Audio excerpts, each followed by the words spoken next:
सद्बुद्धि, सन्मार्ग और कार्य का संकल्प देना, अडिग रहे विश्वास तुम पर, ऐसा अंतः कर देना। मेरे हृदय में आने में तुम्हें कोई संकोच न हो। हे गुरुदेव, मुझे नजरों से दूर कभी न होने देना। हे गुरुदेव, मुझे नजरों से दूर कभी न होने देना। नमस्कार, गायत्री चिंतन धारा में आप सभी का स्वागत है। आशा है आप स्वस्थ होंगे, प्रसन्न होंगे। अब आज हम एक नए विषय को लेकर आ रहे हैं और वो विषय है कि ईश्वर या गुरु जब अवतार लेते हैं तब वास्तव में क्या होता है। ईश्वर आते हैं, एक लाइन में बोलो तो ईश्वर आते हैं तो फिर वो अवतार लेकर के और लोगों का कष्टों का निवारण करते हैं, लोगों को सुखी बनाते हैं। ये आम धारणा है। अब एक प्रश्न उठता है कि ये संसार ईश्वर ने बनाया है, ईश्वर ही चलाता है, तो फिर हम लोग दुखी क्यों हो जाते हैं, हम लोग कष्ट में क्यों फंसते हैं, हम लोग मुसीबत में क्यों फंसते हैं? क्या ईश्वर हमको मुसीबत में फंसाता है? नहीं, ईश्वर ने हमको तो बनाया है, हमारी रचना की है और मनुष्य ईश्वर की सर्वोच्च रचना है। ईश्वर का प्रिय पुत्र कहलाता है मनुष्य। तो ईश्वर अपने पुत्रों को दुख में क्यों डालेंगे? तो फिर ये दुख मुसीबतें गले कैसे पड़ती हैं और इसका निवारण कैसे होता है नहीं? अच्छा, पुराण बताते हैं कि अब तक ईश्वर के 24 अवतार हो गए। गुरु तो न जाने कितने हुए अभी तक और न कितने चले गए। फिर भी इंसान पता नहीं कैसा है, हमेशा कष्ट में पड़ जाता है, पीड़ा में पड़ जाता है और जब देखो तब मनुष्य है कि रोता ही रहता है। भारत में इतने लोग धार्मिक है, सत्यनारायण कथा करते हैं, पूजा करते हैं, तीर्थ करते हैं, है ना, यज्ञ दान सब करते हैं, फिर भी कष्टों में ऐसे फंसे रहते हैं कि मत पूछो। ईश्वर को अवतार लेना पड़ जाता है। भक्त, संत, साधु, सन्यासी भी तो इंसान को सन्मार्ग ही दिखाते हैं, है नहीं? सन्मार्ग दिखाने के लिए ही आते हैं।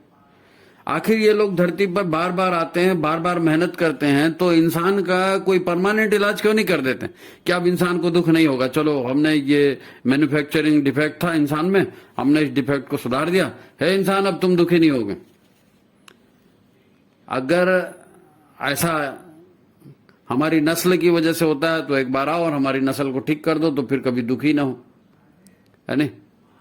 क्या ऐसा हो सकता है? क्या ऐसा होता है? अगर ऐसा भगवान नहीं करते तो क्यों नहीं करते? तो आज का विषय बड़ा रोचक होने वाला है। चर्चा को आप आखिर तक सुनिए, ध्यान से सुनिए, इसमें बड़े काम की चीज निकलने वाली है ना। और फिर अपने विचार हमें कमेंट बॉक्स में जरूर बताना। आपको अगर चर्चा अच्छी लगे तो फिर इसको लाइक करना, शेयर करना। तो चलिए आज की इस महत्वपूर्ण चर्चा को अपन शुरू करते हैं। अच्छा, एक आम आदमी अपने पंथ, अपने मजहब या अपने गुरु को मानता है और अपने ढंग से पूजा पाठ, कथा, प्रवचन, व्रत, उपवास, तीर्थ यात्रा आदि करते रहता है। हजारों वर्षों से क्रम चल रहा है। हमें ठीक से समझना पड़ेगा कि ये पूरा सिस्टम क्या है, ईश्वर का, भगवान का, दुख का और खुशियों का, ये सिस्टम काम कैसे करता है नहीं? तो अपन क्या करेंगे, ये जो 4 युग हुए ना, सतयुग, त्रेता, द्वापर, कलयुग, इन चारों युगों का उदाहरण लेके इसको समझेंगे, है नहीं?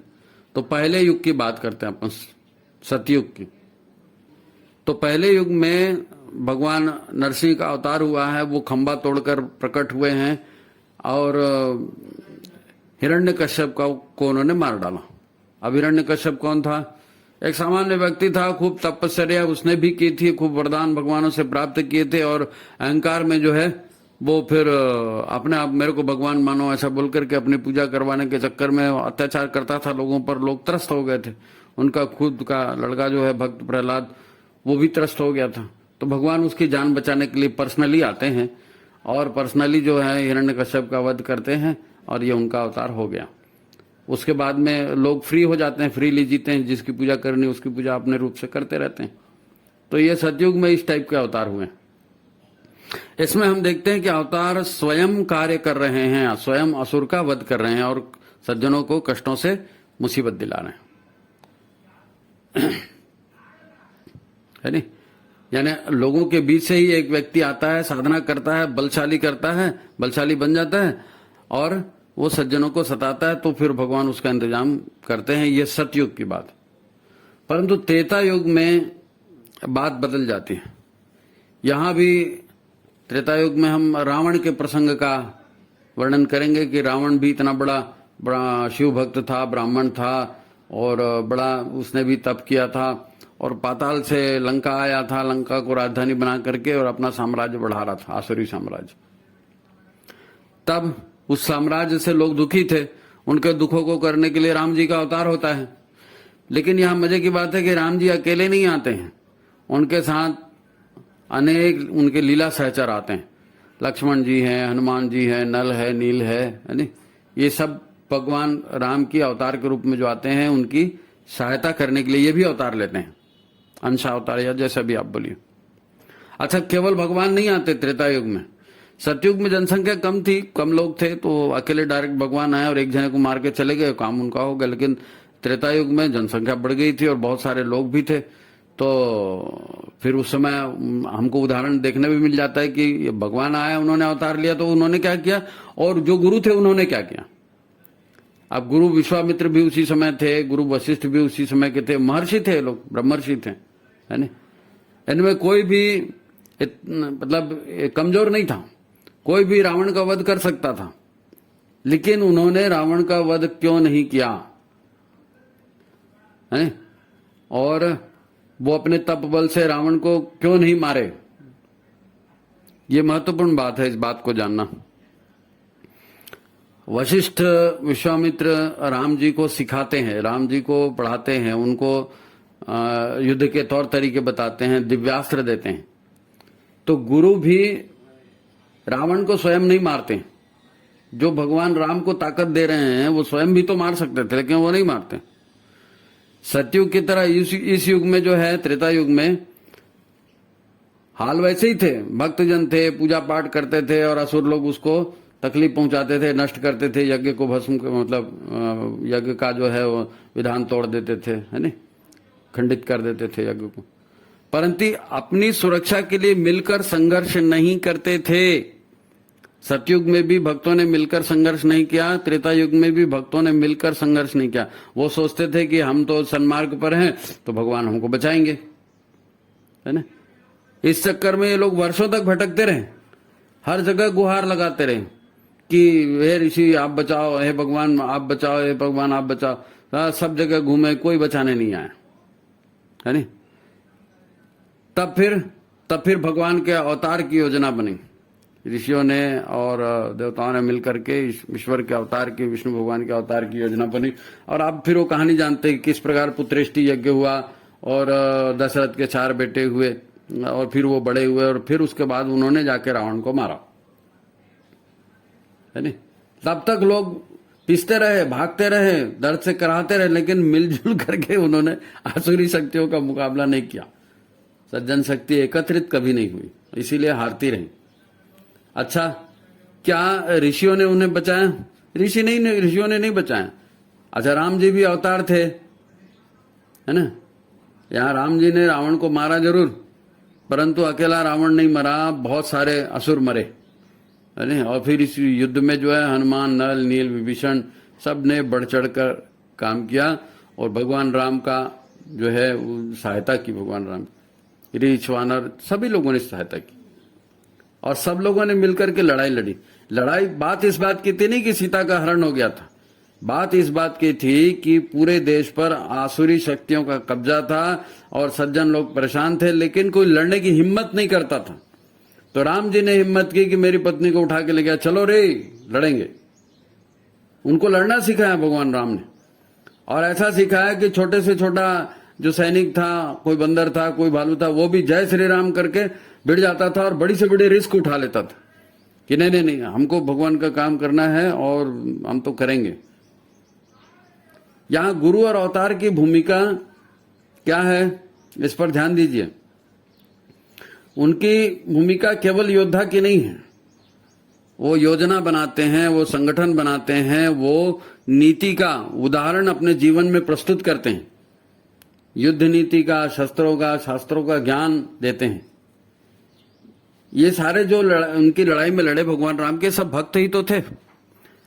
पर गुरुओं ने और अवतारी चेतना ने सारे कर्म इनसे करवाए, सारे कर्म इनसे करवाए, है ना। इन भक्तों ने वो सारे काम किए। अवतारों ने क्या किया? इनके ऊपर कृपा की। कृपा कैसे की? इनकी मदद की, इनका मनोबल बढ़ाया, इनका आत्मविश्वास बढ़ाया और अपनी लड़ाई लड़ने के लिए इनको तैयार किया, और तब ये विजय के हकदार बने। ऋषि, गुरु या अवतार करते क्या है ना? ये अगर त्रेता युग से अपन द्वापर युग में आते हैं तो और ज्यादा क्लियर होता है। हम जानते हैं द्वापर युग में भगवान कृष्ण का अवतार हुआ था तो परिस्थितियां और भी विकट हो गई थी, जनसंख्या और भी ज्यादा बढ़ गई थी, राक्षस भी एक से ज्यादा हो गए थे, है नहीं। और सिर्फ राक्षस ही नहीं बढ़े थे, राक्षसी संस्कृति सब में व्याप्त हो गई थी। राक्षसी संस्कृति सब में व्याप्त हो गई थी, यानी आज के जैसे ही स्थिति थी, करीब करीब बोल रहा हूं मैं, है नहीं।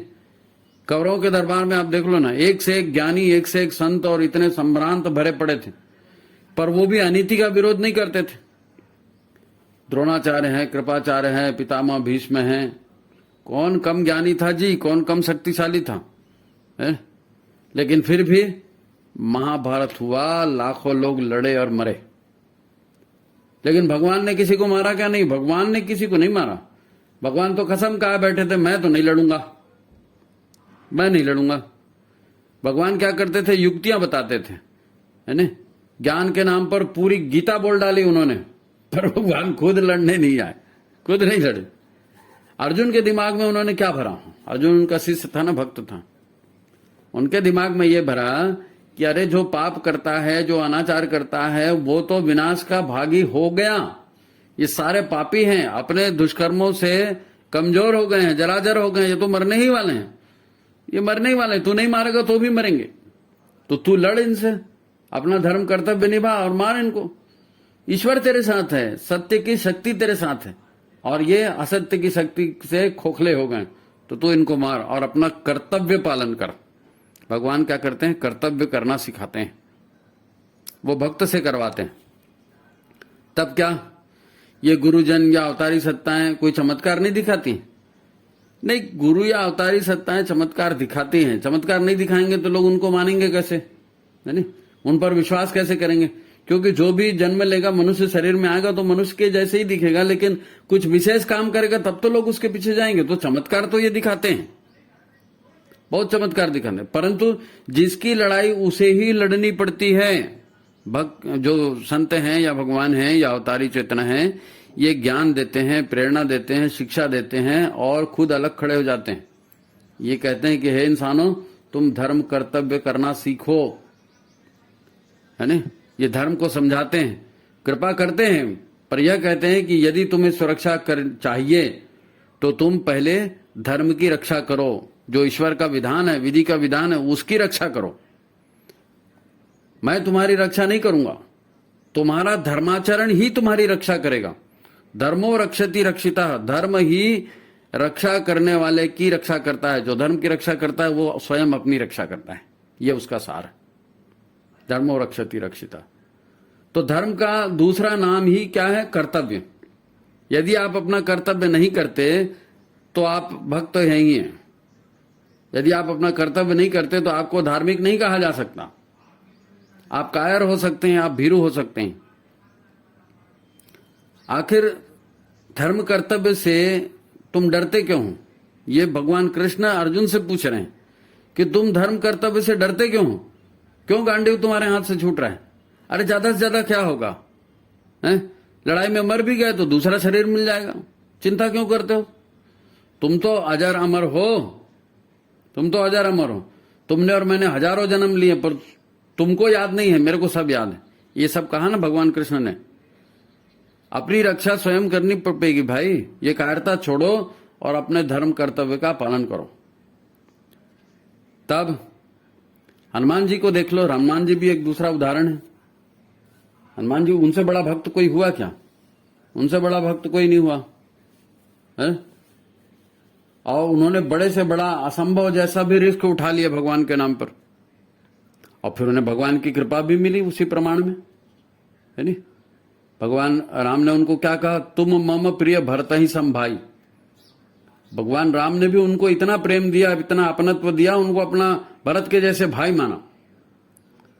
तो ये भक्त है, भगवान भक्त का रिश्ता है।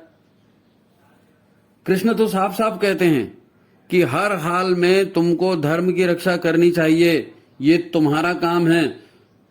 तुम अधर्म अत्याचार से परेशान हो तो इसे तुम्हें अपने पुरुषार्थ से पराजित करना है। वो साफ साफ कहते हैं ठीक है अहिंसा परमो धर्म, परंतु ये आधी लाइन हमको सिखाई गई है।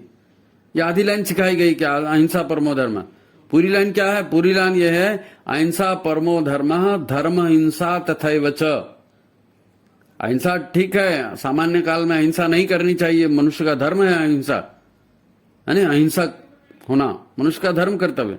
परंतु विपरीत परिस्थितियों में, आपातकाल में यदि धर्म की रक्षा करने के लिए तुमको हिंसा का भी सहारा लेना पड़े तो ये हिंसा नहीं कहलाएगी। ये धर्म की रक्षा है, वो पहला कर्तव्य है, क्योंकि धर्म की रक्षा करोगे वही तुम्हारी रक्षा करेगा।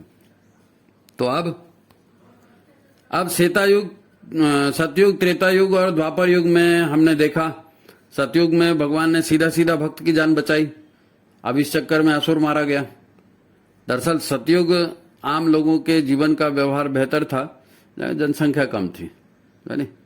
हम देखते हैं उसमें वो बाली का भी संहार हुआ था ना। बाली को भगवान राम आए वामन अवतार लेकर के, उसको पाताल भेज दिया और उसका घमंड चूर करा दिया कि मैं ही ब्रह्मांड का स्वामी हूं। तो कोई तप करता है और फिर अहंकार उसके भीतर आ जाता है, तो आसुरी प्रवृत्तियां, भगवान उन्होंने एक बाली को सबक सिखाया, पाताल भेज दिया, उनका काम हो गया, है नहीं?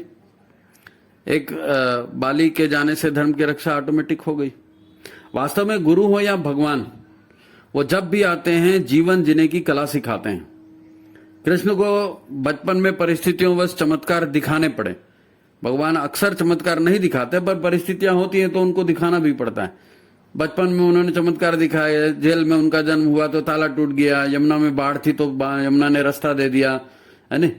और बचपन में पूतना आई दूध पिलाने तो पूतना का वध हो गया। ये छोटे छोटे चमत्कार थे, ये उन्होंने किए थे और उस समय जरूरी भी थे, लेकिन इसके माध्यम से वो कुछ जीवन जीना सिखा रहे थे ऐसा नहीं है। ये अपना जो है ये प्रभाव जो है वो भी दर्शाते हैं भगवान आके, तब तो लोग उनके ऊपर विश्वास करेंगे ना कि हाँ इसमें बहुत बड़ी ताकत है।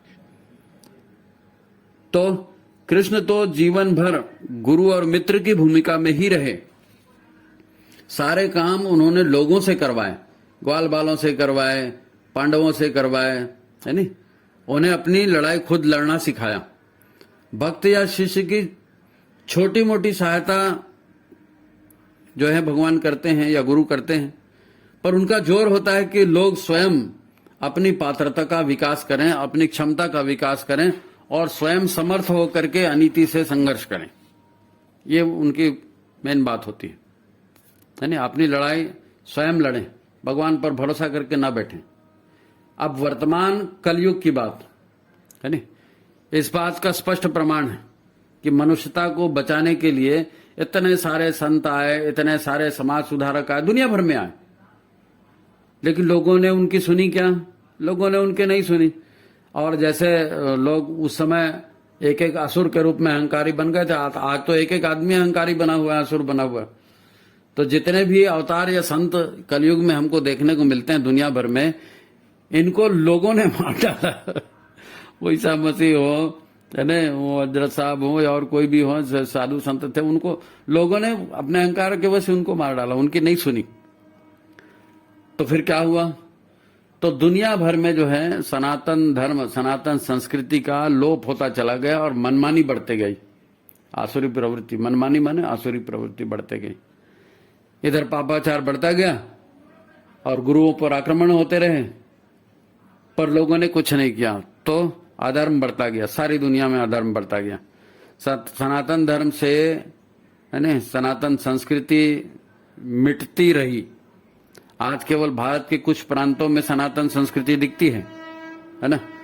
दुनिया भर में लाखों मंदिर टूट गए, लाखों का धर्मांतरण टूट गया, लाखों लोग मर गए, लाखों महिलाओं पर अत्याचार हो गए, है ना? कोई भगवान आया बचाने के लिए? भगवान आया बचाने के लिए?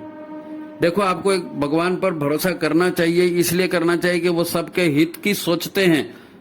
पर वो सबको कार्य करने के लिए भी बोलते हैं भाई कर्म योनि, कर्म प्रधान विश्व करी राखा, कर्म ये बहुत भगवान पर विश्वास करके कर्म करो ना, निष्कर्म क्यों बैठते हो।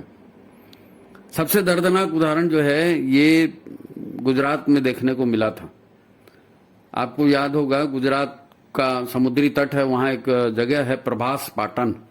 प्रभास पाटन, ये प्रभास पाटन मतलब जहां सोमनाथ का मंदिर है, स्वयंभू ज्योतिर्लिंग है ना सोमनाथ, तो वहां का एक उदाहरण है। महमूद गजनवी करके एक अफगानी लुटेरा आया था और 17 बार उसने मंदिर को लूटा और शिवलिंग को तोड़ा और सारा तोड़फोड़ किया।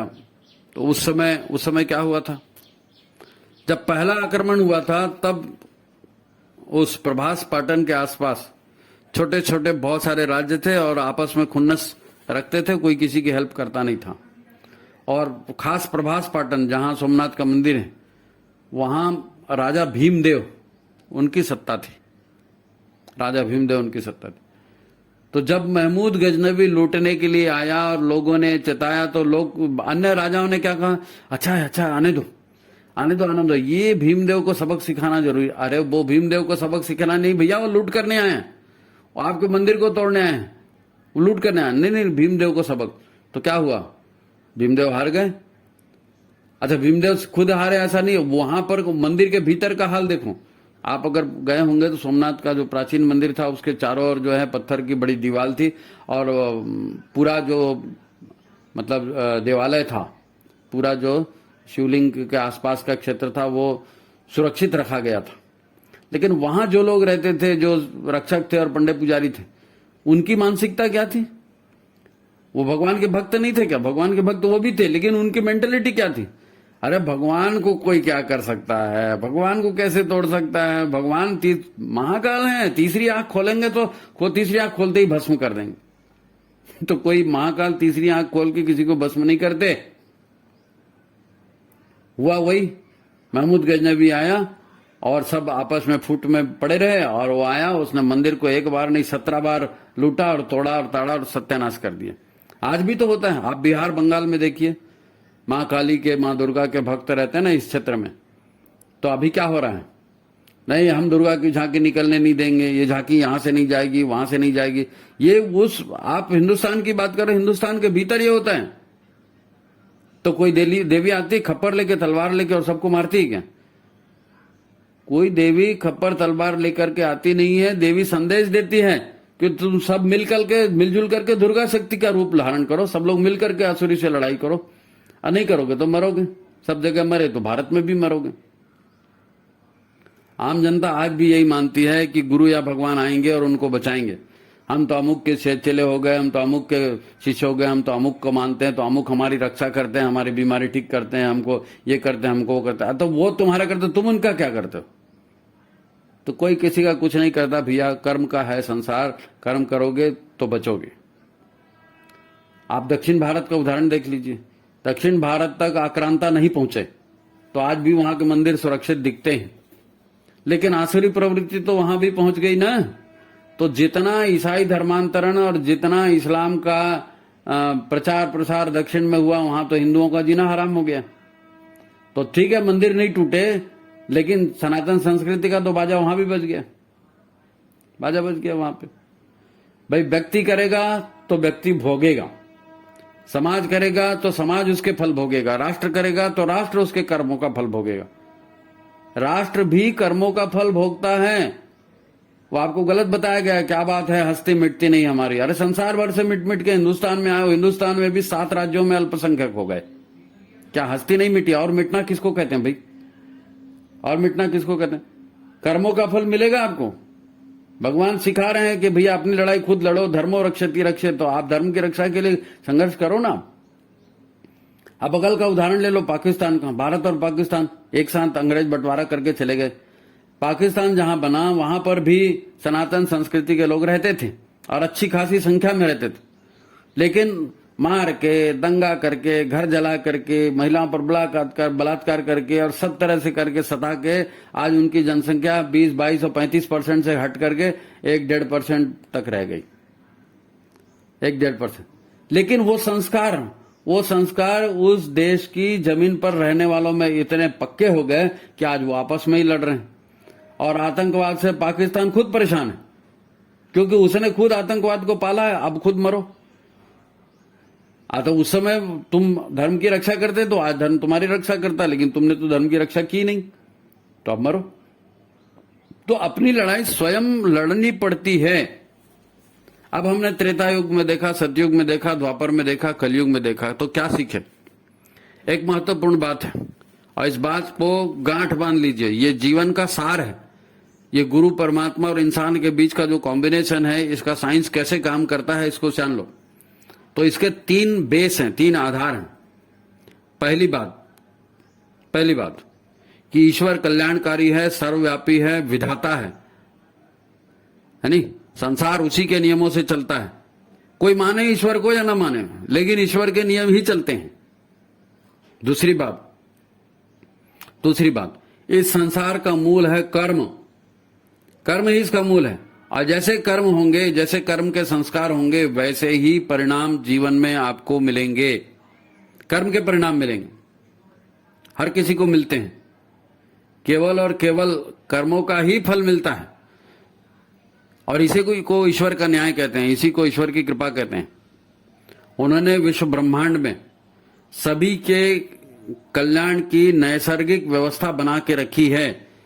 एक पौधा है, घास का तिनका है, कीट है, पतंग है, पशु है, पक्षी है, ये जितने भी हैं, उन सब के लालन पालन भरण पोषण की जिम्मेदारी उस ईश्वर ने ले रखी है, और सारा सिस्टम उसके फेवर में चला के रखा है। लेकिन उस सिस्टम की रक्षा करनी पड़ेगी। आप सिस्टम की रक्षा नहीं करेंगे तो विनाश को प्राप्त होंगे। कोई भगवान आपको नहीं बचाएगा, सिस्टम ही आपको बचाएगा। पर आपको मिलेगा आपके कर्मों का फल, वो नहीं छूटने वाला है। और इसी के जुड़ी हुई तीसरी बात, इसको भी गांठ बांध लो कि प्रकृति बदलते रहती है, शरीर बदलते रहते हैं, व्यवस्थाएं बदलते रहती है, पर आप नहीं बदलते। और आपके कर्म का नाश नहीं होता, आपके कर्म के संस्कारों का नाश नहीं होता। आपने जो मैं कर रहा हूं करके जो भी काम किए हैं, आप मैं के चक्कर से बाहर निकल ही नहीं सकते। और जो भी आपने कर्म किया उसके परिणाम आपको मिलेंगे। भले शरीर नष्ट हो जाए, अगला शरीर मिल जाए, यानी अगला जन्म हो जाए, तो पर भी पिछले कर्मों का आपको शेष भुगतना ही पड़ेगा। तो 3 बातें कौन कौन सी मुख्य? ईश्वर है, दुनिया उसकी मर्जी से चलती है, मनुष्य को केवल उसके कर्मों का फल मिलता है, और इस जन्म में नहीं मिला तो अगले जन्म में मिलता है, लेकिन अपने कर्मों से कोई बच नहीं सकता। ये गांठ मान लीजिए। अब गुरुदेव क्या करेंगे? अवतार क्या करेंगे? इस कर्म फल का विधान बदल देंगे? कोई भी अवतार हो गया तो अपने भक्तों को बचाने के लिए कर्म फल का विधान बदल देंगे क्या? नहीं, हमने तो इसको गुरु मान लिया, वो हर हाल में हमारी रक्षा करेंगे। ऐसा नहीं होता, ये पगलापंती है। हर युग में उन्होंने केवल जीवन जीने का तरीका सिखाया है अपनी लीलाओं के द्वारा। हर शिष्य को गुरु का काम करना पड़ता है, हर भक्त को भगवान का काम करना पड़ता है, चाहे जान चली जाए। शेष अच्छा जो शिष्य है, अच्छा जो भक्त है, उसकी कसौटी क्या है कि वो अपने गुरु का, अपने भगवान का काम करता है। मनमानी तो असुर लोग करते हैं, असुर लोग मनमानी करते हैं, राक्षस लोग मनमानी करते हैं। सज्जन तो धर्म की धारा पर चलते हैं, धर्म कर्तव्य का पालन करते हैं, उसको सज्जन कहते हैं। और जो मनमानी करता है उसको असुर कहते हैं। अब असुरता सब में व्याप्त होते जा रही, इससे मुक्त होना है तो धर्म कर्तव्य का पालन सबको करना चाहिए, है नहीं? तभी इस जीवन की सार्थकता है। तो अब अवतार और गुरु पर आप नारियल चढ़ा रहे हो, प्रसाद चढ़ा रहे हो, धूप दीप चढ़ा रहे हो, ये बेकार हो गया क्या? नहीं, ये नारियल चढ़ाना, धूप दीप चढ़ाना, ये क्या है? ये पूजा के कर्मकांड है। और इस पूजा के कर्मकांड, ये बेसिक प्रक्रिया है, ये पूजा के कर्मकांड है। ये महत्वहीन नहीं है, ये महत्वहीन नहीं है। लेकिन इनका महत्व क्या है? इनका महत्व है अपने अंतरंग को बदलना, अपने भीतर ईश्वर के लिए, गुरु के लिए समर्पण भाव जागृत करना, अपने भीतर सद्भावना जागृत करना। ये भगवान को आप कुछ नहीं दे रहे हो, आप अपने आप को भीतर से बदल रहे हो। इस भावना को आप ध्यान में रखेंगे तो ये कर्मकांड सार्थक माने जाएंगे। अरे भाई, अध्यात्म कोई जादू मंत्र थोड़ी है, ये सूक्ष्म शक्तियों का विज्ञान है। गुरु क्या करते हैं? आपको मंत्र देते हैं ना, गुरु आपको मंत्र देते हैं, आपसे साधनाएं करवाते हैं, आपसे तपश्चर्या करवाते हैं, ताकि आप अपने भीतर की नकारात्मक ऊर्जा को खत्म कर सकें। नकारात्मक ऊर्जा मिटेगी, सकारात्मक ऊर्जा भरेगी, तो आप श्रेष्ठ सोचेंगे, श्रेष्ठ काम करेंगे और सत्कर्म करेंगे तो अच्छा जीवन मिलेगा। ठीक है, गुरु कभी कभी अपनी तप ऊर्जा से भक्त का या भगवान अपनी ऊर्जा से भक्त का भला कर देते हैं, लेकिन वो अल्पकाल के लिए संकट टालने वाली बात होती है। अल्पकाल के लिए संकट, आप हमेशा के लिए गुरु या भगवान के भरोसे बैठे नहीं रह सकते, आपको उनके आदेश पर जीवन चलाना पड़ेगा। अच्छा, हमेशा भगवान मदद तब करेंगे जब आप हमेशा भगवान का काम करेंगे। आप अगर लगातार भगवान का काम कर रहे हैं तो फिर लगातार भगवान भी आपकी मदद करेंगे, इसमें भी दो मत नहीं है। कथा, प्रवचन, सत्संग, तीर्थ यात्रा, ये सब जो है अंतःकरण के परिमार्जन के लिए है, इससे भगवान को कुछ नहीं मिलता, हमको अपना परिमार्जन करना पड़ता है ना। पूजा, प्रसाद, वर, जो व्रत है, उपवास है, ये सब कर्मकांड है, ये अपनी भावनाओं को शुद्ध करने के लिए है। भावनाओं को शुद्ध करना, मन को शुद्ध करना। कबीरदास जी ने क्या कहा, कबीरा मन निर्मल भया ऐसे जैसे नीर, तो पीछे पीछे हरि फिरे कहत कबीर कबीर। आप अपने मन को निर्मल करिए, अपने भावनाओं को शुद्ध बनाइए, फिर भगवान आपकी सहायता लगातार करते रहेंगे। वो बोलेंगे सुन तो मेरा एक काम और कर दे, सुन तो मेरा एक काम और कर दे। तो हमारा जन्म भगवान का काम करने के लिए हुआ है, भगवान की सृष्टि को, रचना को बेहतर ढंग से चलाने के लिए हुआ है, भोग भोगने के लिए खाली नहीं हुआ है ना। तो फिर आपको कर्म प्रधान जीवन बनाना पड़ेगा, है नी, और कर्मों की उपयोगिता समझनी पड़ेगी। अब गुरु या अवतार पूजनीय क्यों हैं? गुरु या अवतार पूजनीय क्यों हैं? क्योंकि ये एक ऐसा माहौल बनाते हैं। गुरु माहौल बनाते हैं, अवतार माहौल बनाते हैं, और उस माहौल में फिर छोटे छोटे लोगों को जोश आता है और वो सन्मार्ग पर चलना शुरू करते हैं, भय को हटा करके। दुनिया में पतन का सबसे बड़ा कारण क्या है? भय। भय हटाना बहुत जरूरी है। तो ये अवतारी चेतना गुरु आते हैं, भय का माहौल खत्म करते हैं और कर्तव्य का माहौल बनाते हैं, है नी। ये होता है अवतार का मतलब। फिर सामान्य व्यक्ति भी बड़े बड़े काम कर जाता है नी। ये इंसान को बदलते हैं, अवतार और गुरु क्या करते हैं? इंसान को बदलते हैं, और इंसान ही इतिहास को बदलता है। भगवान इतिहास नहीं बदलते, इंसान अपने कर्मों से इतिहास बदलता है। अरे भाई, कर्म फल से ईश्वर स्वयं बंधा हुआ है, तो मनुष्य भी बंधा हुआ है। ईश्वर आएगा और जादू मंत्र से सबको मार देगा तो इंसान तो बुरा करते ही रहेगा ना। यानी तुम बुरा करते जाओ और भगवान तुम्हारी रक्षा करते जाए। क्यों रक्षा करे भाई? क्यों करे? जो अच्छा है उसकी रक्षा होगी ना।